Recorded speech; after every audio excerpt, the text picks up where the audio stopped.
Bonjour à tous, je vous fais une deuxième petite vidéo pour vous expliquer comment on peut faire un peu de montage. Alors on va utiliser, moi j'ai utilisé Shotcut, c'est un logiciel que je connais, et du coup je vous propose de vous en faire une petite présentation. Ça va vous permettre d'avoir vraiment les bases pour commencer à l'utiliser et pour pouvoir commencer à faire une vidéo que vous seriez amené à poster sur internet, sur YouTube.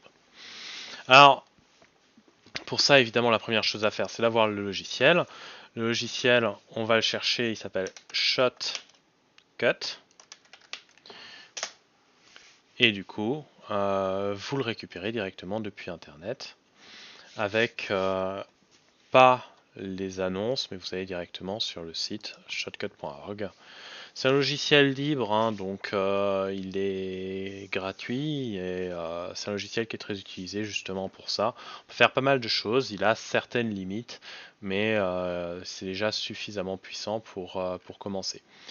Du coup, click to download et Windows Installer. Et vous pouvez le télécharger, il va vous bazarder une pub, c'est pas grave, vous téléchargez quand même, c'est important. Donc voilà, j'installe Shotcut, j'enregistre. Vous savez installer un logiciel, je ne vais pas repartir là-dessus. C'est pas ça qui va m'intéresser. Moi, c'est à partir du moment où vous l'ouvrez pour la première fois. Donc, vous avez un petit chargement, le logiciel va s'ouvrir et vous allez avoir cette horreur qui fait un peu peur qui apparaît devant vous. On ne panique pas, on va essayer de comprendre comment ça marche. Donc déjà pour l'instant tout ce qu'il y a au-dessus, sur les côtés, en dessous, ça sert à rien. Nous pour l'instant on va faire un nouveau projet. Ça c'est mes projets récents, donc si vous voulez ouvrir un projet qui a été créé il n'y a pas longtemps. Ici vous pouvez chercher les projets là où vous allez le mettre. Donc moi hein, c'est dans ce PC, voilà, c'est pour vous, donc pour les profs. Et je peux avoir, je vais l'appeler par exemple, fonctionnement d'OBS, c'était la vidéo précédente. Sélectionner un dossier, hop, oui c'est pas le dossier que je voulais faire, je vais juste mettre, excusez-moi, pour prof, voilà, et c'est là que je vais mettre fonctionnement d'OBS. Début. Ok, là ce qu'on me demande du coup c'est de commencer à créer ma vidéo. Alors pour ça, je vais avoir besoin de mon enregistrement précédent et de différentes sources de vidéos. Mes sources de vidéos, c'est ce que vous avez dans liste de lecture. Si vous n'avez pas ça là, vous pouvez le déplacer si vous voulez, mais gardez-le en haut, hein, comme ça ce sera plus simple. Et si vous l'avez perdu, vous pouvez le récupérer en cliquant ici. Ce qui sera très important aussi, ce sera la timeline. La timeline, c'est là où vous allez travailler en fait. Les filtres seront un petit peu utiles pour, par exemple, si vous voulez mettre plus fort, moins fort, etc. Propriété, très franchement, je m'en sers très peu. Et tâches, je m'en sers encore moins. Donc je pourrais fermer. Propriété, ça va me servir si je veux augmenter la vitesse d'une vidéo ou faire quelque chose du genre. Et l'exportation, hein, c'est une fois que vous l'avez fini, si vous voulez l'exporter en vidéo sur un format. D'ailleurs, il vous propose le format YouTube. On y reviendra plus tard. Donc, fonctionnement d'OBS, vous voyez le dossier s'est créé. Dedans j'ai plein de choses et ça c'est mes sources. Alors je vais avoir par exemple ce que j'ai tourné tout à l'heure pour faire la première vidéo sur le fonctionnement d'OBS et l'introduction que j'avais avant. Je l'ai déjà monté en fait cette vidéo mais c'est pas grave, c'est juste pour vous montrer un petit peu comment on fait. Du coup je vais prendre ces deux fichiers. Alors j'ai appuyé sur CTRL pour les sélectionner les deux mais je peux les sélectionner l'un après l'autre, il n'y a pas de souci. Et je le glisse dans ma liste de lecture. Et juste Voilà, tout ça simplement apparaît. demander quel logiciel vous utilisez et comment ça Alors c'est pas fonctionne moi qui pour parle là tout de utiliser. suite, ça c'est la vidéo que j'ai déjà téléchargée. On voit que là j'en ai deux. Moi ce que je veux c'est les mettre ensemble. Pour qu'elles apparaissent dans la vidéo que je suis en train de créer, je vais faire quoi? Eh bien je vais la prendre et je vais la glisser dans ma timeline. Et là, dans ma timeline, elle commence à apparaître. je peux agrandir, zoomer ou dézoomer dans ma timeline. Et voilà, je peux avancer si j'ai envie. Ça me permet déjà de commencer à traiter cette vidéo. Si je veux en rajouter une deuxième, je vais faire quoi? Eh ben, je prends ma deuxième vidéo et je la mets au bout.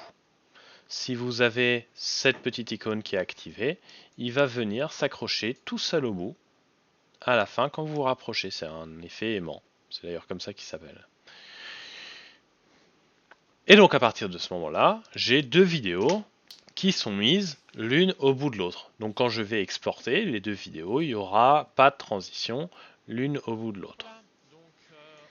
Bah d'ailleurs, hein, quand on parle de transition, ce que je vois, c'est que ici, je mets un peu de temps à galérer pour mettre pause sur ma vidéo qui est finie un petit peu avant.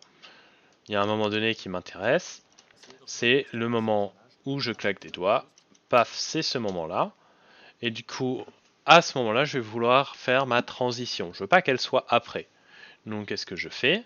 Je sélectionne l'endroit où je veux couper. Je vais avoir mon curseur dessus. Le curseur il est blanc. Je sélectionne la vidéo que je veux tronçonner et j'appuie sur S. Vous pouvez faire clic droit et découper au curseur de lecture, sinon ça marche aussi. Et vous voyez, ça m'a séparé la vidéo en deux. Pour l'instant, il n'y a rien qui est supprimé. Mais c'est ce qu'on va faire. On va le supprimer tout de suite. Donc je le sélectionne, j'appuie sur Supr et ça m'a supprimé la vidéo. Et ça me l'a remplacé par un écran noir. Évidemment, il n'y a rien après. Alors soit je tire cette vidéo, soit je clique droit et je fais supprimer. Alors je suis pas obligé de faire ça comme ça, je peux faire ça différemment. Si je veux avoir une transition, il faut que les vidéos se chevauchent, donc par exemple comme ça, et là il va se passer quoi? Eh bien naturellement il va me faire un fondu d'une vidéo à l'autre. Les fondus c'est plus trop à la mode, hein. Maintenant on a plutôt des cuts, du coup on va pas chercher en général à faire un fondu, je reviens en arrière, CTRL Z, et je veux juste avoir mon montage qui fait comme ça. Alors réellement une vidéo va avoir plus de cuts que ça, parce que dès que vous allez bégayer, chercher vos mots, tout ça, vous allez pouvoir supprimer ces passages qui vous embêtent, et du coup vous allez faire un petit cut à ce moment-là. Ou pourquoi pas, voilà, à un moment donné, vous voulez accélérer parce que vous êtes en train de dessiner, que vous parlez pas et que du coup pour les élèves c'est pas très appelant, donc vous allez faire quoi? Vous allez appuyer sur S sur le moment où vous allez dessiner, vous allez cliquer dessus et dans les propriétés qui sont de ce côté-là, vous allez augmenter la vitesse x2. Paf. Évidemment ça raccourcit, je vais supprimer. Et donc là, je vais voir que ma souris, j'avance, je commence à dessiner et brusquement j'accélère évidemment. Cette vidéo ça marcherait pas, hein. Ça marcherait pas tout bêtement parce que je parle pendant que je dessine, donc ma voix va être x2 et c'est pas vraiment souhaitable. Mais pour le sport, je peux juste essayer, c'est pas forcément un problème pour moi pour essayer pour maintenant. Ok, donc ça c'est le début. Mettons que je veuille rajouter une petite flamme. Donc j'ai une flamme qui va être à rajouter sur cette image à un moment donné parce que je veux rajouter un truc. Alors il va me falloir un nouveau canal vidéo. Donc ce que je vais faire c'est ajouter une piste vidéo qui va se mettre au-dessus. Tout ce qui est au-dessus en fait va passer devant. Et donc je vais avoir en le passant la possibilité d'avoir ma vidéo qui vient. Évidemment, c'est pas ce que je veux. Là, ça passe complètement devant. Donc, il va falloir que je rajoute un filtre. Et en rajoutant un filtre, je vais avoir rotation et échelle. Je peux augmenter la taille ou diminuer la taille de mon image. Avec un décalage en X, je peux le déplacer là où je veux. Donc, par exemple, voilà, je vais la mettre en bas. Vous pouvez ajuster, hein. Par exemple, je veux qu'elle fasse 20% en bas.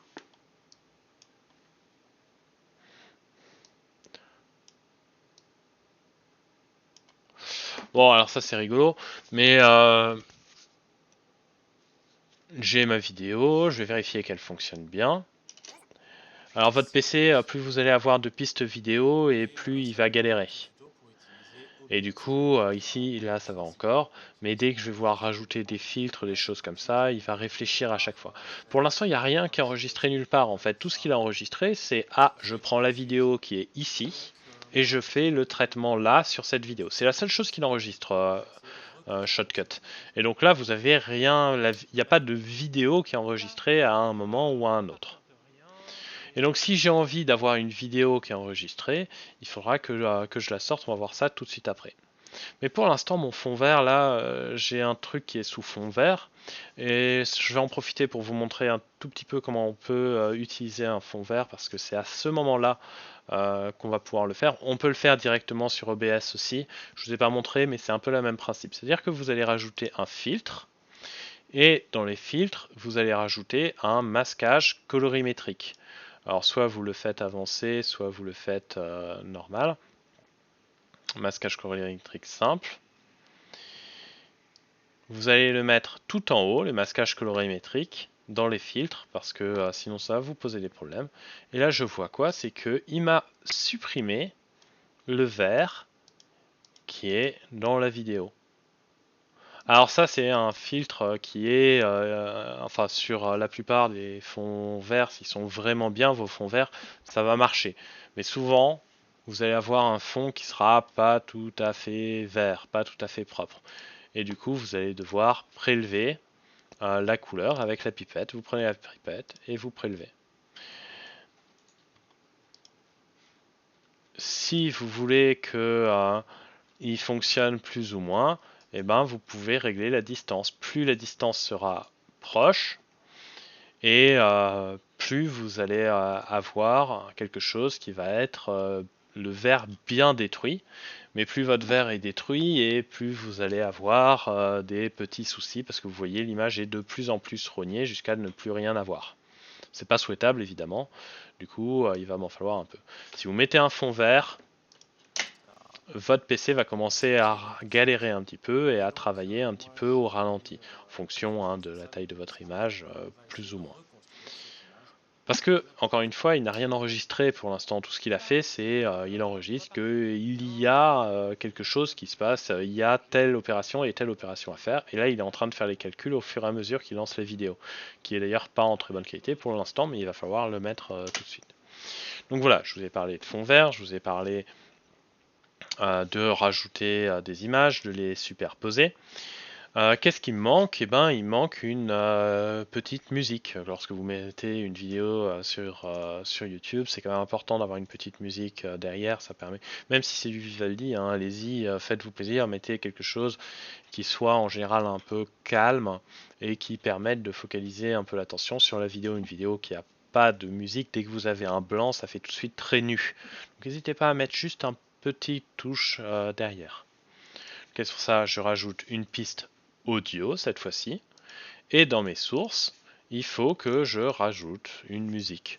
Alors bon, moi j'ai une bonne pratique des jeux vidéo. Du coup, j'aime bien, c'est un lien que je peux faire avec les élèves assez facilement. Ça, c'est un jeu vidéo un peu vintage, donc bon, c'est un peu particulier, mais pourquoi pas? J'aime bien mettre ça parce que ça me permet, ça correspond entre autres à mon identité et à ce que j'ai envie de renvoyer aux élèves. Donc voilà, une vidéo c'est pas neutre. Si vous mettez quelque chose de classique, eh bien ça va donner une image de vous qui est classique. Si vous mettez une image de jeu vidéo, eh bien c'est pas pour rien non plus. Ça sous-entend que vous avez l'habitude, que vous connaissez cet univers, etc. Donc ça vous permet de faire des liens. Si vous mettez du Z, ça correspond à un environnement que vous avez envie d'avoir. Mais c'est mieux d'en mettre une. Voilà. Ici, vous allez écouter et vraisemblablement que ça va être trop fort. Trop fort, ça veut dire quoi? Ça veut dire que moi, il faut juste que je rajoute un filtre. C'est un filtre pas de vidéo, c'est un filtre audio Et le filtre audio, c'est gain et volume. Et là, je vais diminuer le volume, par exemple. Alors, par expérience, hein, le son, moi, je le mets entre, par rapport à mon micro, je le mets entre moins 20 et moins 30. Mais en fonction, en fonction de la musique, ça pourra être très différent en fonction de votre micro aussi. Là, vous voyez, j'ai cliqué dessus pour mettre le filtre, mais si j'ai plein de musique et que je veux toutes les filtrer, je peux aussi le faire en cliquant sur toute la piste au début. Je peux mettre mon filtre sur toute la piste. Alors il y a plein de filtres, hein, on va pas les détailler, je pense que les deux principaux c'est déjà de déplacer l'image, donc avec l'outil box. Vous avez aussi les outils de rognage qui marchent très bien pour ça. Le fond vert, c'est intéressant, même si vous n'en utilisez pas tous les jours, si jamais un jour vous avez envie d'y avoir, vous pouvez l'utiliser comme ça. Et voilà. Maintenant, mettons que vous ayez fini avec votre vidéo, regardez-la en entier ici, et si ça vous va, qu'est-ce qu'il reste à faire? Il reste à vous mettre sur YouTube et à cliquer sur exporter le fichier. Ça va être très long, préparez-vous psychologiquement, si vous avez une grosse vidéo, ça peut prendre 2 heures. Bon, plus vous avez de cuts, plus vous avez d'opérations sur vos vidéos, et plus ça va être long. Mais ça suffira pour exporter le fichier. Il y a beaucoup de choses qu'on peut faire en termes d'animation. Je vais juste vous expliquer très rapidement comment ça fonctionne parce que je pense que c'est pas très utile pour tout le monde. Mais mettons que ma flamme, je veuille la bouger. Dans rotation et échelle, si vous regardez ici, vous avez utilisé des images clés. Les images clés, elles apparaissent ici. Je vois que j'ai une petite icône. Si j'avance dans le temps et que je me mets là, je vais avoir déplacé, mon icône va se déplacer de là où elle s'était enregistrée jusqu'à là où je viens la mettre. Et donc on va essayer, hein, et hop, vous voyez, l'icône se déplace. Je vous le montre très brièvement parce que je pense qu'il y a très peu de gens qui vont l'utiliser directement, mais vous pouvez mettre une ou deux animations et c'est une façon assez simple de faire. La flamme, j'ai trouvé sur internet en fond vert, il n'y a pas beaucoup de choses en fond vert, mais bon, ça peut toujours vous être utile. Mais vous pouvez l'utiliser dès que vous avez, je sais pas moi, si vous avez en géographie des 1 qui envahissent l'Europe, vous pouvez faire avancer vos 1 si ça vous amuse, vous avez des petits bonhommes que vous pouvez faire avancer comme ça. C'est bien, c'est à plan, c'est dynamique et ça vous permet de ne pas avoir le même cours que celui que vous allez faire en classe. Rappelez-vous bien qu'un format qui est un format YouTube ne peut pas être le même que ce que vous allez avoir en direct parce que vos élèves sinon ils vont décrocher parce que vous n'êtes pas en phase 2 et que ce qu'ils regardent c'est pas un être humain, c'est un écran d'ordinateur et on n'a pas le même rapport à l'apprentissage à ce moment-là. Et donc il va falloir que vous soyez plus à plan et que vous essayez de mettre un peu plus de mise en scène. Vous avez les moyens de le faire. Vous pouvez utiliser Shotcut pour le faire. Et là, je viens de vous montrer 2-3 petits trucs. N'hésitez pas à venir me voir si jamais vous avez des questions par rapport à ça. Et je vous expliquerai ça avec plaisir. Je vous souhaite un bon courage pour vos vidéos et pour ceux que je revois tout de suite après, bonne fin de soirée.